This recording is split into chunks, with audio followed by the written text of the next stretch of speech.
I never thought silence could be so loud. It was a Tuesday evening when I first felt it, that hollow ache in my chest that comes when something you've always known suddenly feels foreign. I stood at the kitchen sink, washing dishes under the warm stream of water, and I realized I couldn't remember the last time Julian had looked me in the eyes. Really looked at me, not the quick glance over his coffee mug before rushing out the door. Not the distracted nod when I asked about his day, but truly seen me the way he used to when we were young and the world was ours to conquer. The house felt different that night. The walls seemed to lean in closer, like they were holding secrets they didn't want to share. I dried my hands on the worn kitchen towel, the one with tiny blue flowers that I'd bought at a craft fair 20 years ago, and listened to the clock tick above the refrigerator. Each second felt heavier than the last. Julian came home late. Again. I heard his car pull into the driveway at 9:47. I know because I'd been watching the clock since 8, when he'd texted me a single word. Working. No apology, no warmth.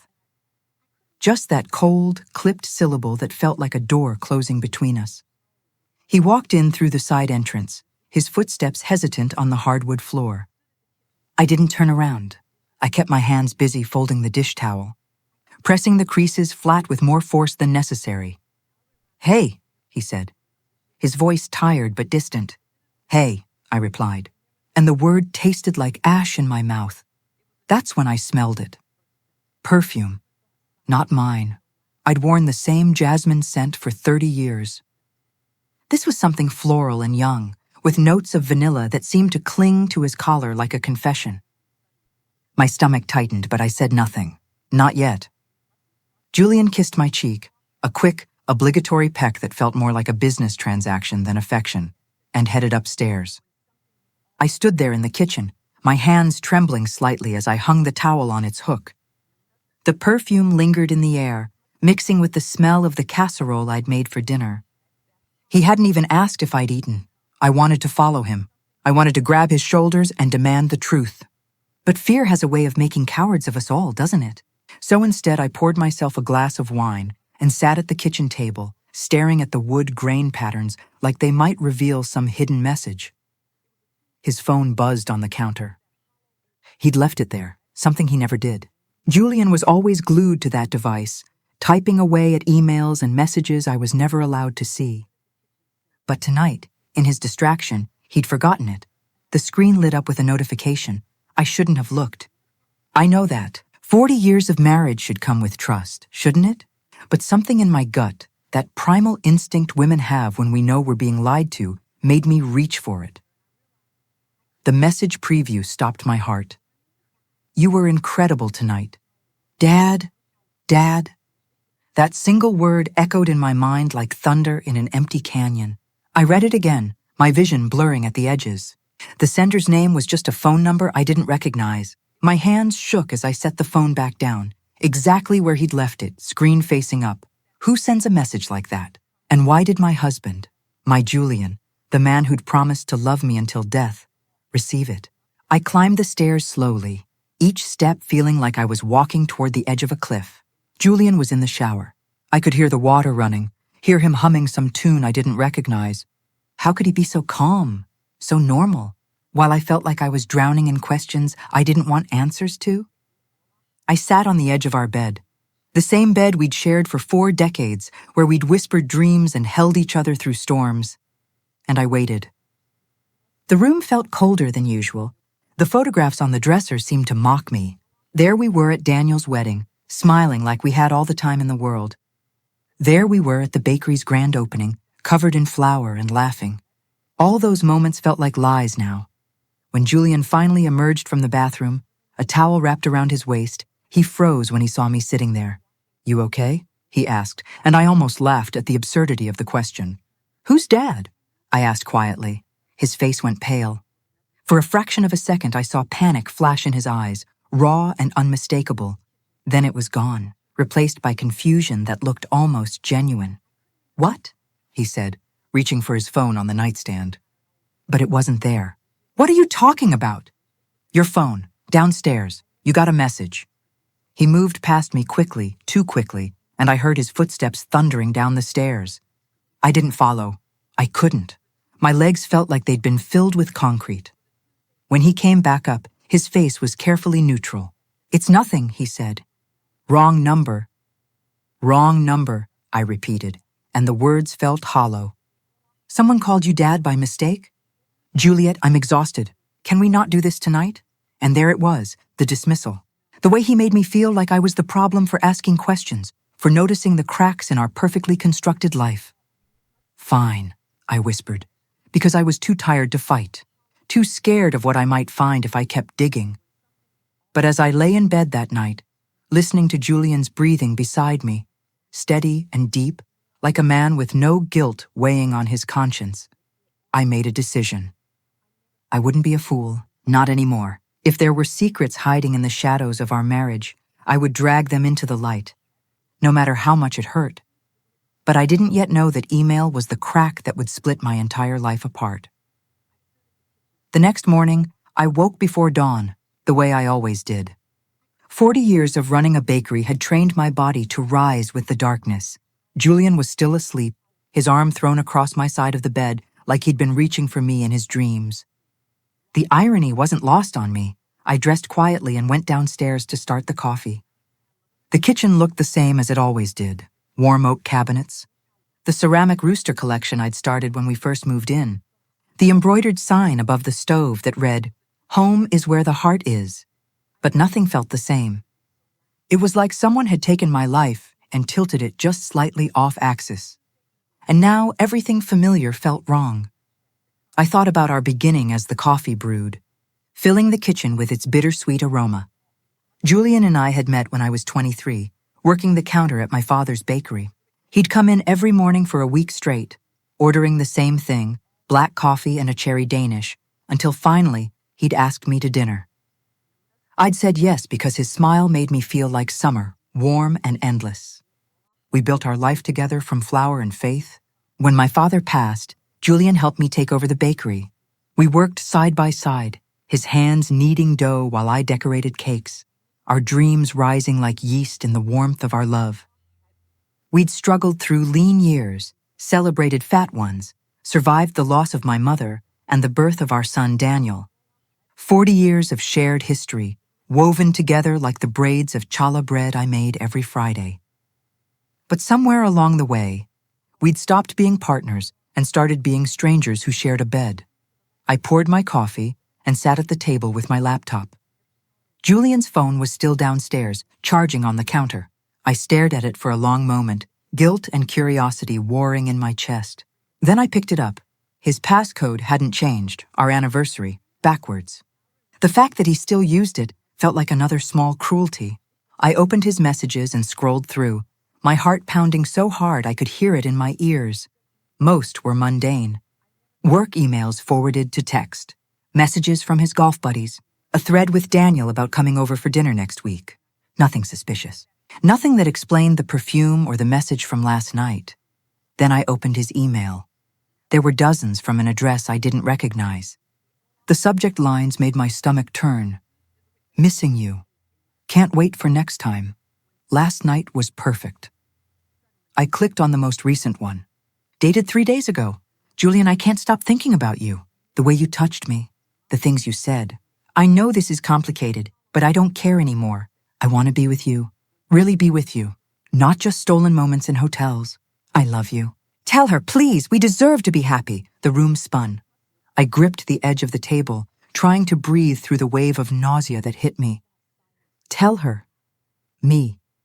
He was supposed to tell me that our marriage was over, that he loved someone else, that everything we'd built together meant nothing.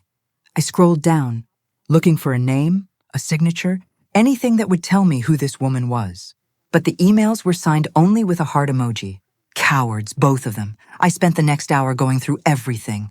Call logs showing hours-long conversations late at night when he'd told me he was working. Credit card statements with charges from restaurants I'd never been to. Hotels in cities he'd claimed were business trips. A whole secret life hidden in plain sight. The worst part? I'd been so blind, so trusting, so stupidly, naively faithful. Julian came downstairs around 7, already dressed for work. He kissed the top of my head like everything was normal, like he hadn't been systematically destroying our marriage for God knows how long. "Morning," he said cheerfully. "Coffee smells good." I handed him his phone without a word. His fingers brushed mine as he took it, and I had to fight the urge to pull away. "You okay?" he asked. "You look pale." "Didn't sleep well," I said, and it wasn't a lie. "Well, I've got to run." "Meeting at 8. Don't wait up tonight. I'll probably be late again." Of course he would be. I watched him leave, his briefcase in one hand, his phone in the other, his whole secret world contained in that little device. The door closed behind him, and I let out a breath I didn't know I'd been holding. I couldn't do this alone. I couldn't sit in this house, drowning in suspicion and uncertainty, waiting for him to confess or for my sanity to snap. I needed help. I needed proof. I needed to know exactly what I was dealing with before I decided how to respond. That's when I thought of Thomas. Thomas Sullivan ran a private investigation firm downtown. I'd met him years ago at a charity fundraiser. He'd bought 6 dozen cookies for his office and told me they were the best he'd ever had. We'd stayed in casual contact over the years, the way you do with people who exist on the edges of your life. I'd never imagined I'd need his professional services, but desperate times, as they say. I found his number in my old contact list and called before I could talk myself out of it. He answered on the 3rd ring, Thomas Sullivan. "Thomas, it's Juliet Brennan, from Brennan's Bakery." "Juliet, what a pleasant surprise. How are you?" "I need your help," I said, and my voice cracked on the last word. "I think my husband is having an affair." There was a pause. Then gently, "I'm so sorry. Can you come to my office this afternoon?" "Yes," I whispered. "Thank you." I met him at 2 o'clock, in a small office that smelled like coffee and leather.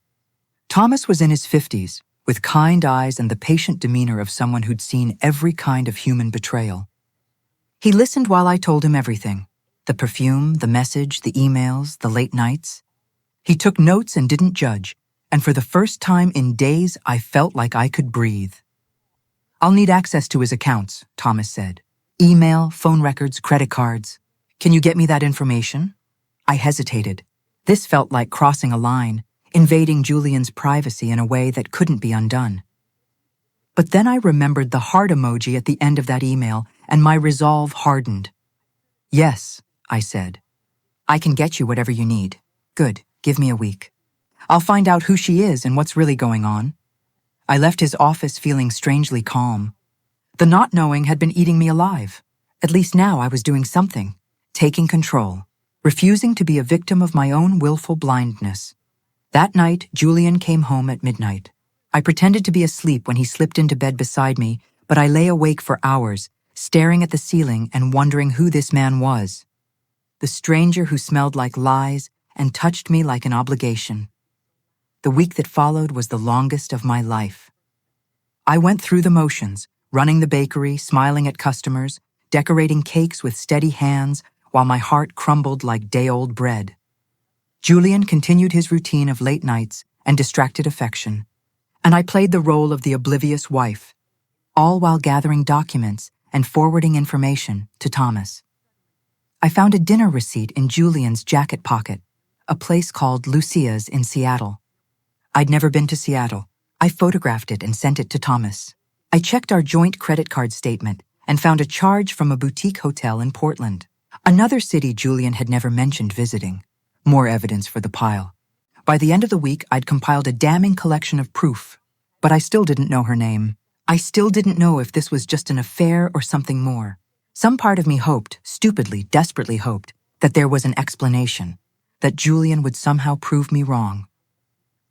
When Thomas sent me the first photos, I wished I could unsee what I was about to witness. The message arrived on a Friday afternoon, just as I was closing up the bakery.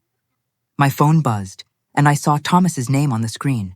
My hands trembled as I opened the attachment. The first photo showed Julian's car parked outside a restaurant I didn't recognize. The second showed him walking toward the entrance, his hand on the small of a woman's back. The third showed them inside, seated at a candlelit table, their heads bent close together in intimate conversation. My vision blurred. I zoomed in on the woman's face, trying to make sense of what I was seeing. She was younger than me, maybe in her late 30s, with long dark hair and a smile that looked too familiar. I stared at that face for a full minute before recognition hit me like a freight train. Allison, my daughter-in-law, Daniel's wife, the woman I'd welcomed into our family with open arms, who called me Mom, who brought her famous potato salad to every holiday dinner. The woman who'd stood in my kitchen just 2 weeks ago, helping me frost cupcakes for Daniel's birthday, laughing about how he still ate cake like a 5-year-old. I dropped the phone. It clattered onto the counter, the screen still glowing with that horrible image. My legs gave out, and I sank to the floor, my back against the cabinet, unable to breathe, unable to think, unable to process the magnitude of this betrayal. It wasn't just that Julian was cheating. It was that he was cheating with her, with our son's wife, with the woman who'd promised to love Daniel the way I'd loved Julian, faithfully, eternally, without reservation. How long had this been going on? How many family dinners had I sat through, smiling and passing the potatoes, while they exchanged secret glances across the table? How many times had Daniel talked about his marriage, about how happy he was, while his father destroyed everything? I don't know how long I sat there on the bakery floor, long enough for the light outside to fade from gold to gray, long enough for the tears to dry on my face, leaving my skin tight and stiff, long enough for the grief to crystallize into something harder, something colder. When I finally stood, my knees ached and my head pounded, but my mind was clear. I picked up my phone and called Thomas. "I need everything," I said, my voice flat. "Every photo, every recording, every piece of evidence you can find. I don't care what it costs." "Juliet, I'm so sorry." "Don't be sorry," I interrupted. "Just do your job. And Thomas, dig deeper. I need to know exactly what they're planning, because something told me this wasn't just about sex. Betrayals this calculated, this cruel, always had another layer, and I was going to peel them all back, no matter what I found underneath. Thomas called me back 3 days later. "You need to come to my office. Now, there's something you need to hear. I thought infidelity was the worst sin, until I learned they were conspiring to steal my entire life's work." Thomas's office felt smaller this time, like the walls were pressing in. He gestured for me to sit and pulled out a small digital recorder, the kind detectives use in movies. My heart hammered against my ribs. "I installed audio surveillance in Julian's car," Thomas said quietly. "What you're about to hear?" "Juliet, I'm sorry. I wish I didn't have to show you this." He pressed play. Julian's voice filled the room, casual and warm in a way he hadn't sounded with me in years. "So I talked to the lawyer today. He says we can move forward with the business transfer as soon as we want." "And she doesn't suspect anything?" That was Allison's voice, dripping with a sweetness that now felt like poison. "Not a thing. You know, Juliet, she's too busy playing housewife to pay attention to the paperwork. She signs whatever I put in front of her," Allison laughed. It was a sound I'd heard 1,000 times at family gatherings, bright and musical. Now it made my stomach turn. God, she's so pathetic. 40 years of marriage and she still looks at you like you hung the moon.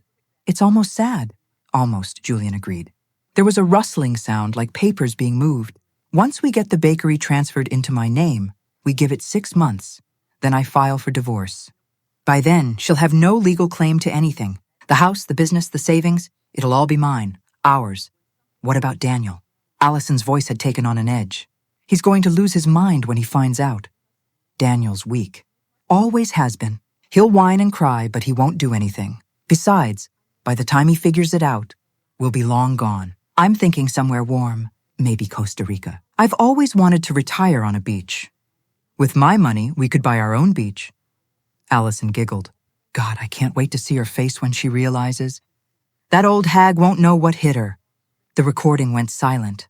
I sat frozen, my hands gripped so tightly in my lap that my knuckles had gone white. Thomas reached over and turned off the recorder, his expression a mixture of anger and pity. "There's more," he said softly. "Hours of it. They've been planning this for at least 6 months, maybe longer. The affair started about a year ago, from what I can tell.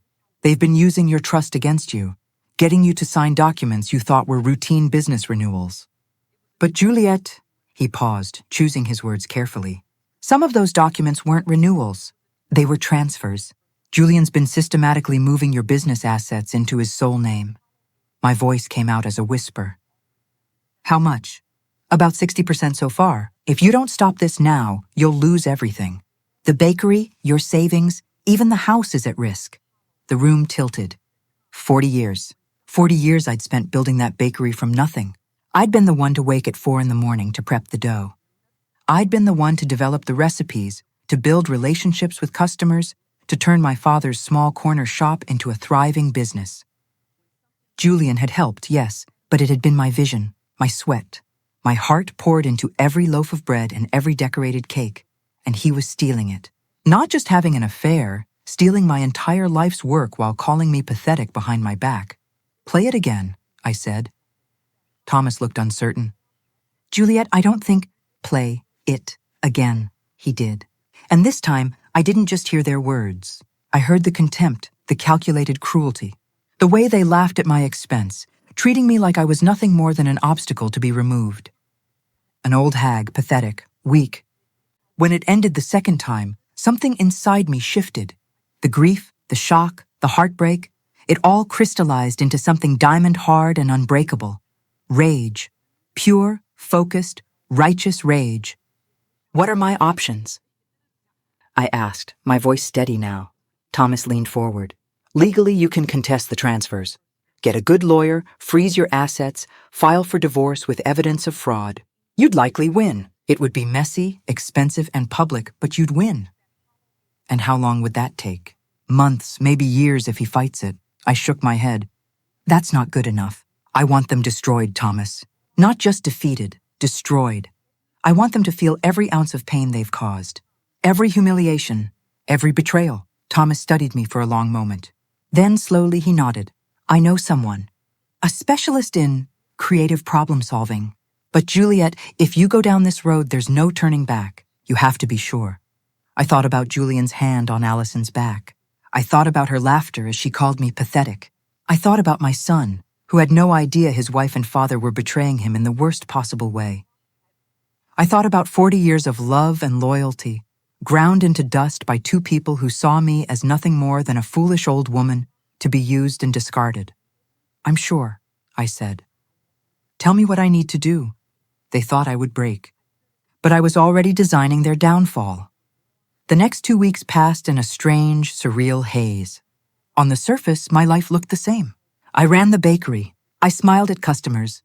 I cooked dinners that Julian barely touched before rushing out to his late meetings. I played the role of the oblivious wife so perfectly that even I almost believed.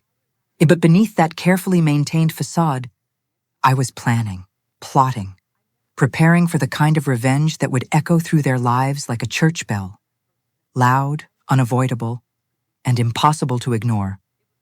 Thomas introduced me to his specialist, a woman named Clara, who had the calm demeanor of a yoga instructor and the strategic mind of a chess master. She'd helped dozens of betrayed spouses reclaim their power, she told me over coffee at a cafe 40 miles from home. Not through lawyers or courtrooms, but through carefully orchestrated public exposure that left cheaters with nowhere to hide. The key, Clara explained, stirring her latte, is to make them destroy themselves. You don't have to be the villain. You just have to set the stage. She walked me through the plan. It was elegant in its simplicity, devastating in its execution, and it required only 3 things: perfect timing, a little theatrical flourish, and Julian's own arrogance to seal his fate. The first part was easy. I'd already gathered copies of every document Julian had forged, every fraudulent transfer, every piece of evidence that proved he'd been stealing from me. Clara helped me organize it all into a neat folder, ready to be delivered to my lawyer the moment the time was right. But that was just the insurance policy. The real revenge, the part that would hurt him and Allison where they truly lived, required something more personal.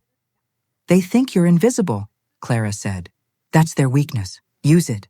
I started paying attention to Julian's patterns. He'd grown comfortable in his deception, careless. Every Wednesday, he'd text me that he was working late. Every Wednesday, he'd meet Allison at the same hotel, a bland mid-range place where they thought no one would recognize them. They'd go to room 237. Thomas had confirmed it 3 times. Room 237. I memorized that number like a prayer. One afternoon, while Julian was at his office, I went shopping. Not for groceries or household supplies, but for something very specific. I found it at an industrial supply store on the outskirts of town. A tube of clear adhesive meant for auto body repair, strong enough to bond metal. The clerk barely looked at me as I paid cash. At home, I stood in Julian's garage, staring at his car. He kept a gym bag in the trunk, packed with what he called his emergency supplies. I'd found it months ago and thought nothing of it. Now I knew better. Inside was a bottle of cologne, a change of clothes, and a tube of personal lubricant tucked discreetly in a side pocket. My hands were steady as I unscrewed the cap. I emptied the contents into the garage sink and rinsed it clean. Then, carefully, I filled the tube with the industrial adhesive. It looked identical, same consistency, same clear color. If you weren't expecting anything wrong, you'd never know the difference until it was far too late. I sealed the tube and placed it back in the gym bag, exactly where I'd found it. Then I went inside and baked a lemon cake, humming while I worked. The oven's warmth felt like vindication. The second part of the plan required timing and luck. And the one person I knew would absolutely show up when chaos erupted: my son. Daniel had followed in his father's footsteps in the one way I'd always been proud of. He'd become a firefighter. Strong, brave, devoted to helping people. He worked at the station just 15 minutes from our house. It had always made me feel safe, knowing my boy was so close. Now it made me feel powerful. Clara had helped me acquire a small smoke device, the kind used in fire safety demonstrations. Non-toxic, but enough to trigger alarms and neighbors' calls. I planted it in the air vent outside Julian's garage, rigged with a simple timer. Wednesday afternoon, I set everything in motion. I told Julian I was attending a church meeting and would be gone all evening. He didn't even look up from his phone when I left. I drove 3 blocks away, parked behind a grocery store, and waited. At 6:30, Julian texted Allison. I knew because Thomas had cloned his phone weeks ago. The message was brief: tonight, usual place, but they didn't go to the hotel. That would have been too easy. No, Julian decided, arrogantly, stupidly, to bring her to our house. Maybe he thought it was thrilling, adding another layer of violation to his betrayal. Maybe he just didn't care anymore. Either way, it sealed his fate. I watched from my car as Allison pulled up at 7. She was wearing a red dress, her hair down, looking like she was going to dinner at a nice restaurant instead of meeting her lover in his wife's home. She knocked on the side door, not the front, never the front, and Julian let her in with a kiss that made my stomach churn. I waited exactly 30 minutes. Long enough for them to settle in, long enough for Julian to grab that tube from his gym bag. Then I activated the smoke device. Within minutes, gray smoke began pouring from the garage vents. It looked real, dense, and alarming. The neighbors noticed immediately. Mrs. Chen from across the street called 911. I heard the sirens before I even saw the trucks. 3 fire engines responded. And leading the first crew, in his full gear and professional urgency, was Daniel. As the sirens wailed and their shame was laid bare, I realized revenge burns hotter than any fire. I drove back to the house slowly, taking side streets so I'd arrive just after the fire trucks. By the time I pulled up, the street was a chaos of flashing lights and neighbors gathering on lawns, murmuring to each other about what might have happened. Daniel was at the front door, banging hard. Dad, are you in there?" No answer. I stepped out of my car, my heart pounding but my face carefully composed into worry. "Daniel, what's happening?" He turned to me, his face tight with concern. "Mom, there's smoke. We need to get inside." One of the other firefighters had already broken the lock. They stormed in, and I followed, playing the terrified wife perfectly. The smoke had dissipated mostly, but you could still smell it, that acrid chemical scent that screamed emergency. And then we heard them, screaming. From upstairs, Julian's voice and a woman's, both howling in pain and panic.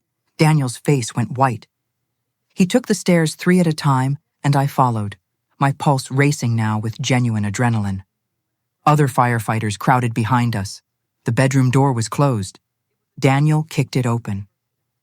What we found was a scene that would have been comedic if it wasn't so utterly devastating. Julian and Allison were stuck together.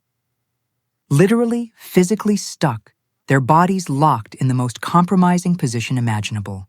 They were both screaming, tears streaming down their faces, trying desperately to separate but clearly unable to. The glue had done its job, bonding skin to skin in ways that would require medical intervention to undo.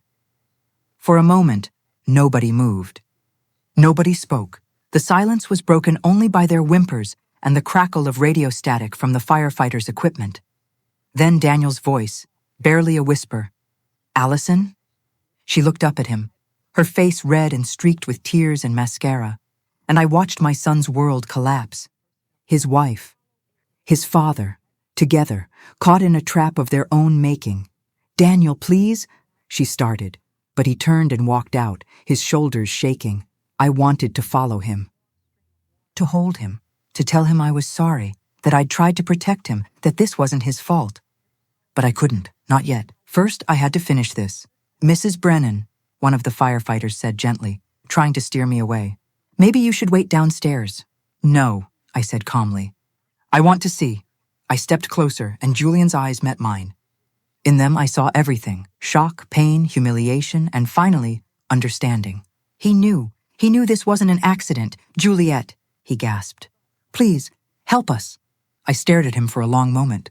This man who'd shared my bed for 40 years, who'd held my hand through my mother's funeral, who'd promised, once upon a time, that I was his world.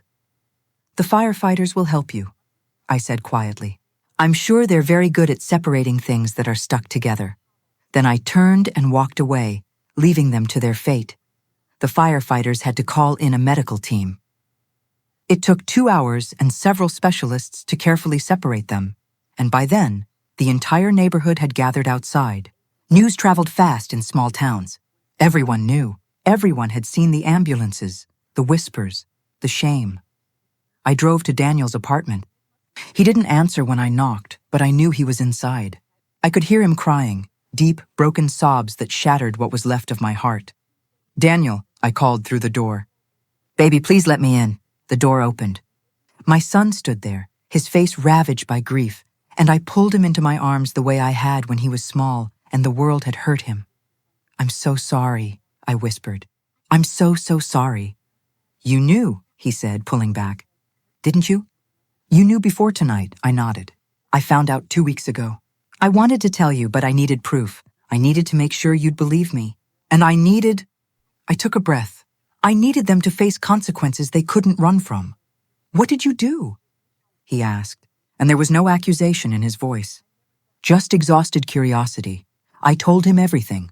The emails, the recordings, the plan to steal the bakery, the industrial glue, the smoke device, all of it. When I finished, he was quiet for a long time. Then, unexpectedly, he laughed, a harsh, broken sound. They glued themselves together. "Jesus, Mom." "I'm not proud of it," I lied. "But I'm not sorry either." He looked at me, really looked at me, and I saw a new understanding in his eyes. His mother wasn't just the woman who baked cookies and kissed his scraped knees. She was a person, complicated, capable of darkness, human. "What happens now?" He asked. "Now," I said, "I file for divorce. I take back my bakery, and I rebuild my life without people who see me as an obstacle." In the hospital, Juliet acts the part of the grieving wife while swapping their ointment for mustard. Their screams fill the corridor, their humiliation now complete. She places divorce papers on Julian's table. 40 years of betrayal signed away in silence. Her son stands broken, and Juliet realizes victory doesn't feel like joy. It feels like peace after a storm. The hospital smelled like disinfectant and desperation. Julian and Allison had been separated and were now in adjacent rooms, being treated for skin damage and burns from the adhesive removal. The nurses had been professional, but I'd seen the looks they exchanged. Everyone knew, secrets don't survive small towns. I played my part perfectly. I arrived with flowers, lilies, because Julian had always said they were too funeral, and a face etched with concern.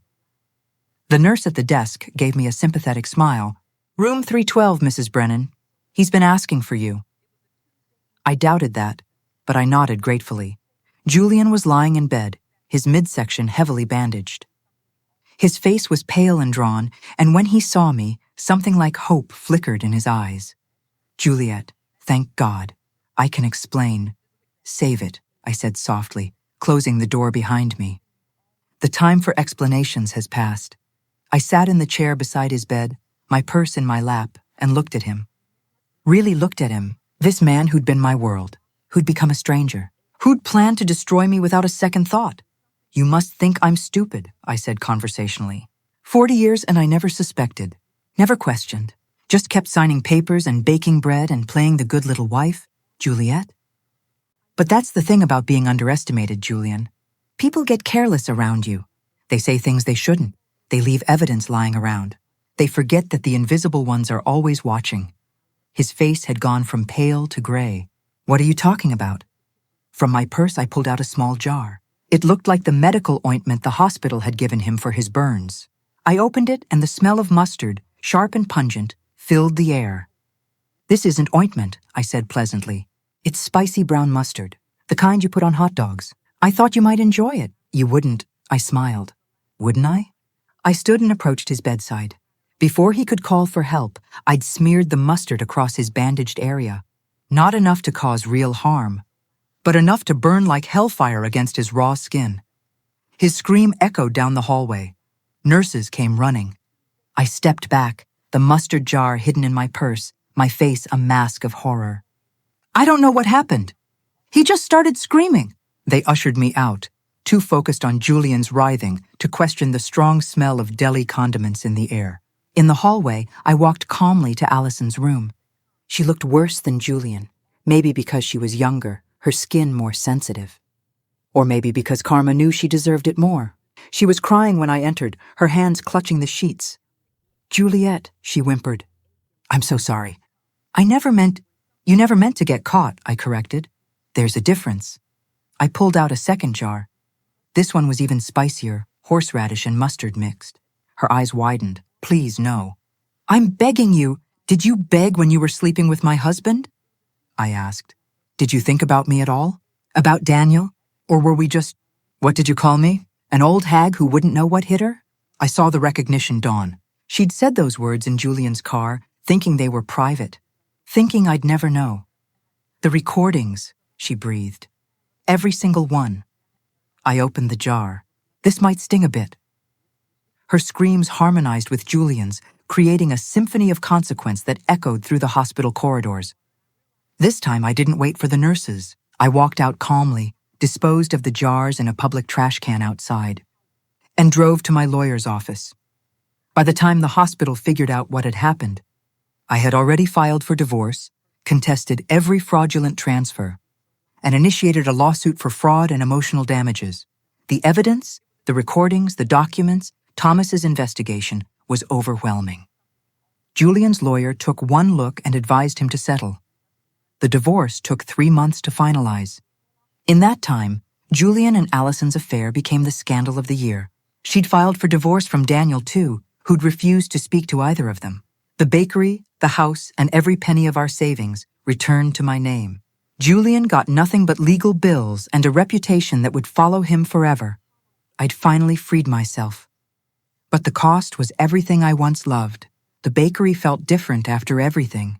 The same ovens, the same recipe cards in my mother's handwriting, the same wooden counter worn smooth by decades of hands. But it was quieter now, lonelier. Daniel came by on a Tuesday morning, weeks after the divorce was finalized. I was prepping croissants, my hands working the dough in the rhythm I'd known since childhood. He stood in the doorway, looking older than his 35 years. "Mom," he said quietly. "Baby." I wiped my hands on my apron. "You want some coffee?"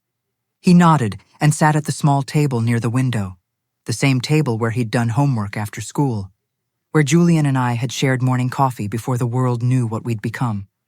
I poured 2 cups and joined him. For a while, we just sat in comfortable silence, watching the sunrise paint the street in shades of gold. "I'm angry," he finally said, "at both of them. But also at you. I'd been expecting this, dreading it. But I nodded. I know. You could have told me, given me a chance to confront them myself." Would you have believed me? I asked gently.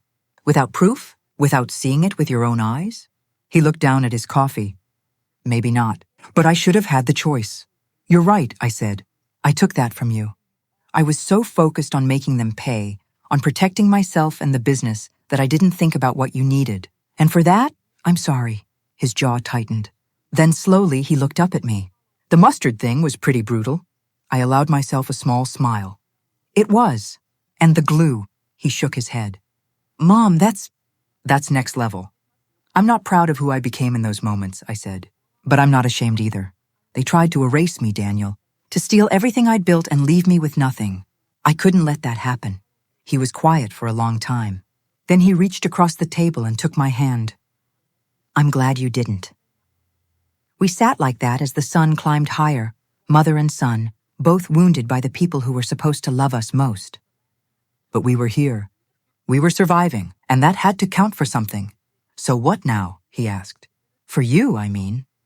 I looked around the bakery, my sanctuary, my legacy, my proof that I was more than the invisible housewife Julian had dismissed.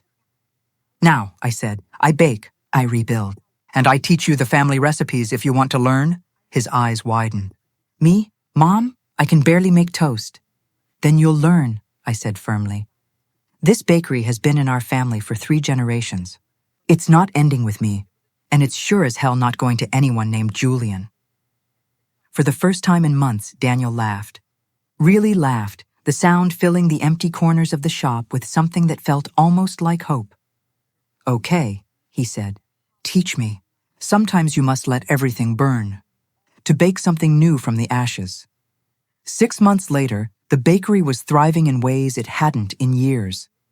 Daniel had taken to baking with unexpected passion, and together we developed new recipes, fusion flavors that honored tradition while embracing change. The customers loved it. Business was up 40%. Julian had moved to another state, I'd heard. Allison had moved back in with her parents, her reputation in tatters. I didn't know if they were still together, and I found that I genuinely didn't care. They'd become characters in a story I'd already finished reading. Daniel had started dating again, a kind woman named Sarah who worked at the library. She came by the bakery sometimes, and I'd watch them together, the way she made him laugh, the way he looked at her with cautious hope.